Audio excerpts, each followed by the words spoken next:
Right, we're going to go through my latest haul, plus a couple of other perfumes that I picked up over the last week or so. Yes, so we'll start at the beginning.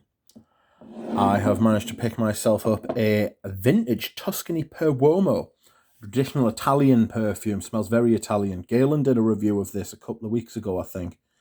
I won't be linking in the description because, frankly, I don't know how to do that.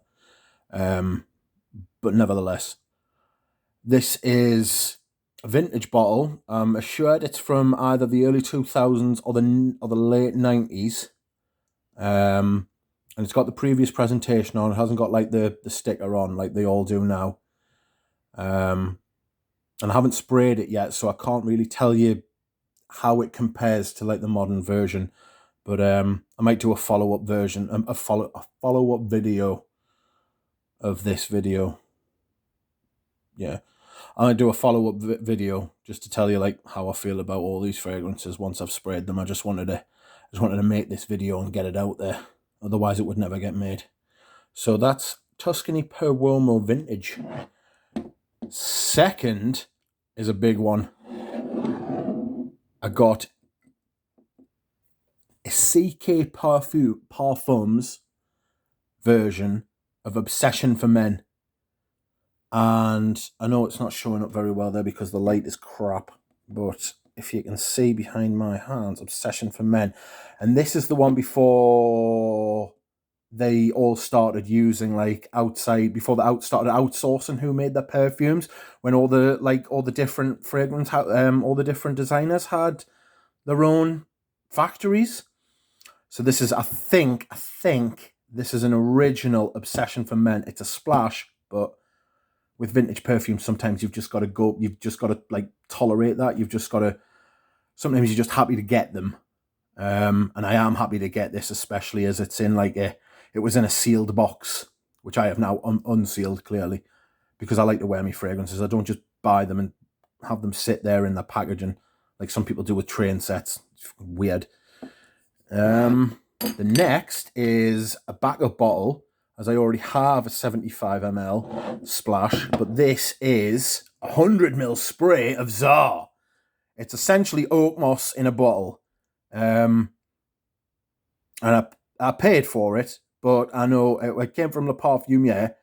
But I know it's been looked after properly, and sometimes you've got to pay for provenance. You've got to pay for the fact that you know that people who know what they're doing have stored it properly. And you know that it's not counterfeit, and you're buying peace of mind. And that's priceless, isn't it, really? So I'm very chuffed. I've also got a 75 ml splash. Hold on. A 75 ml splash as well. So, where are you going?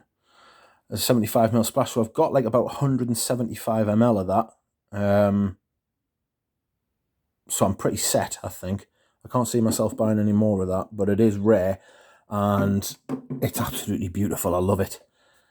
So thanks for that, Catherine. Next is my first ever bottle of a Beaufort London. This is called Rake and Ruin, and it smells dark, smoky, almost boozy. It's got a very green juniper note in it. You couldn't wear this in the summer.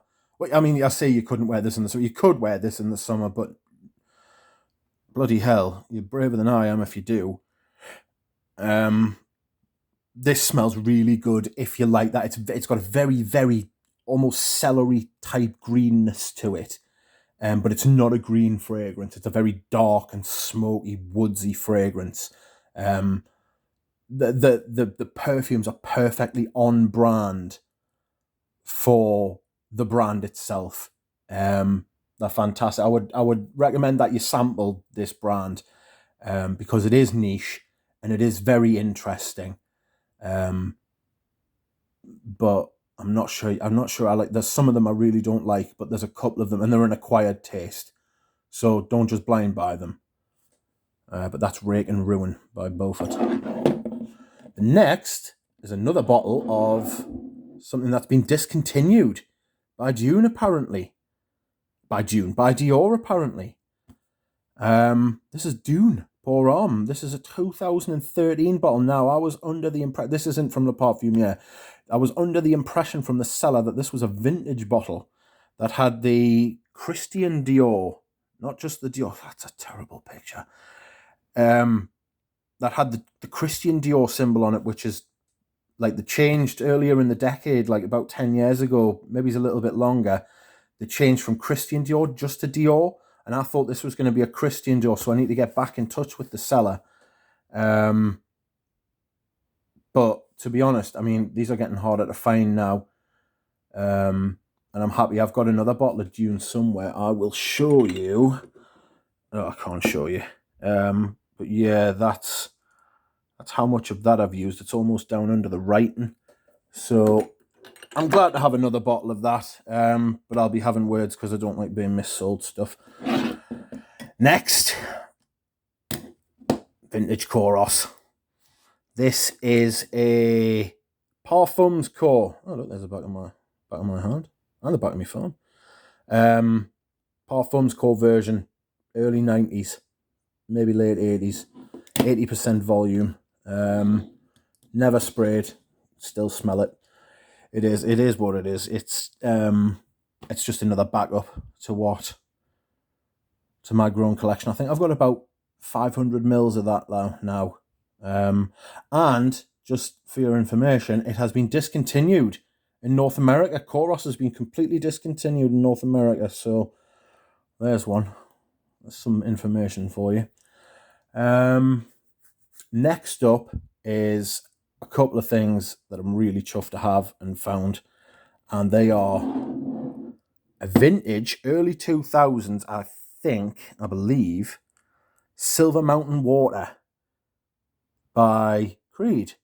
It's the 120 ml.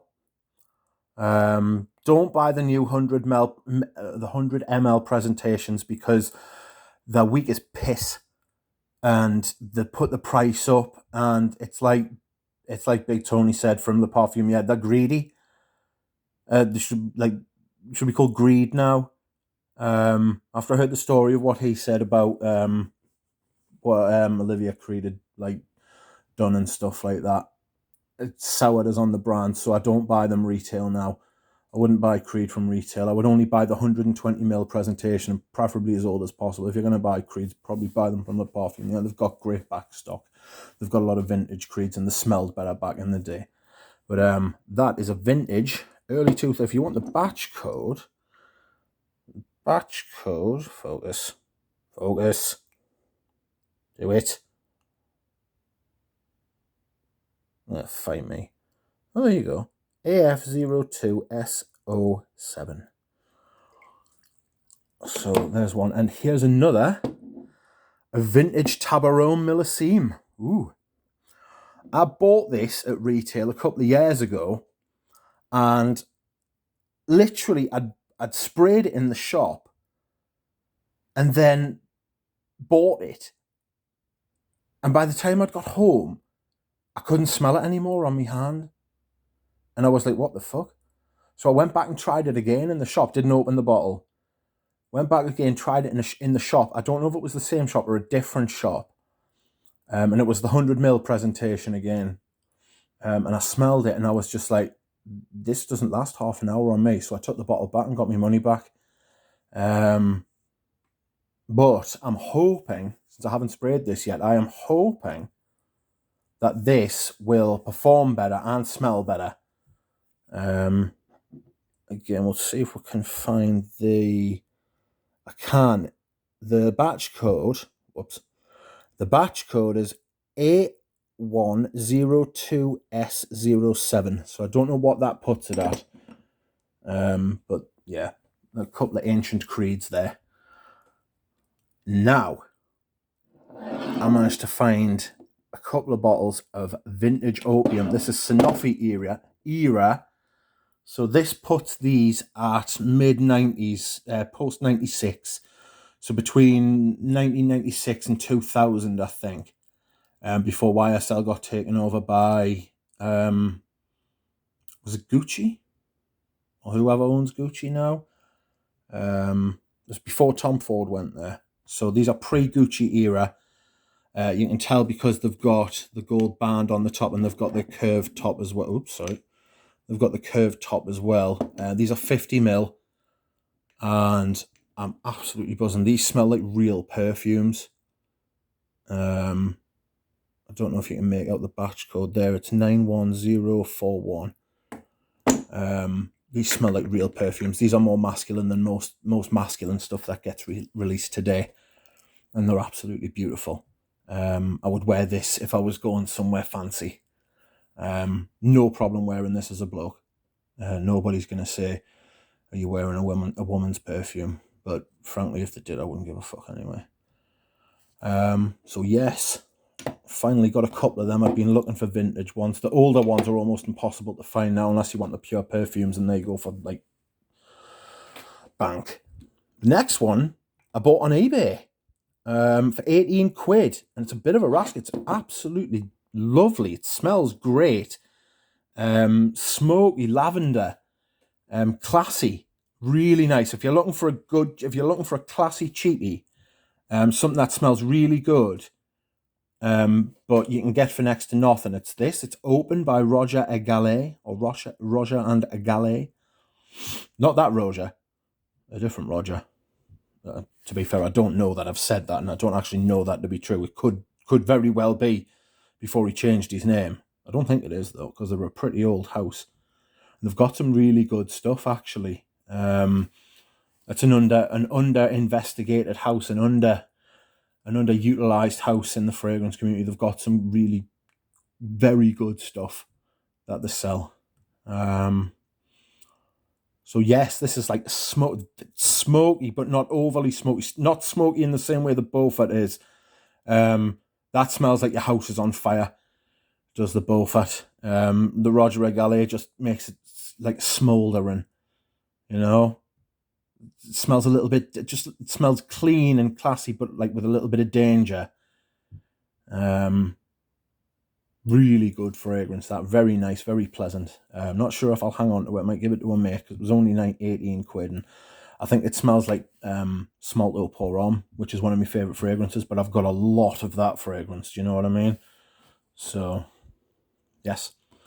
Last but certainly not least is a bottle of Patchouli by Molinard. I also got this from Le Parfumier. These are hard to find. Used to be able to find these on discounters for like 20 or 30 quid, and they were absolute bargains. They make great fragrance and they make them well. Molinard's a good house.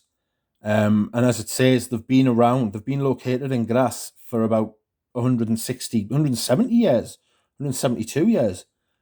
And this line's really good. I've got the Queer as well, the leather, which I don't think's got any leather in it, but other people think that it has, so let them crack on. But this is really nice. I think this is the newer presentation because it's got the metal. This is like a metal cap now. My leather, the Queer one, has just like a black plastic cap. The cap seems like an afterthought, or not even an afterthought. It's just a little squidgy bit of plastic.